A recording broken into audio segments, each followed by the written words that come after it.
Құрметті бауырлар, құрметті қазақтар, біз қазақ деген ежелден намысты халықпыз.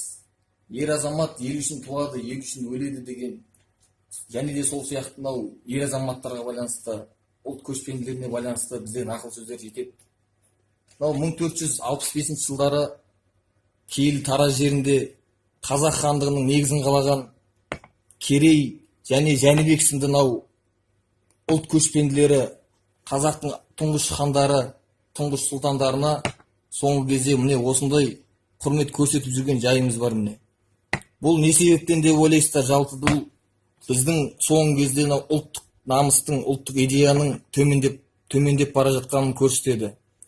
Бұндай бассыздықтарды біз тыюымыз керек.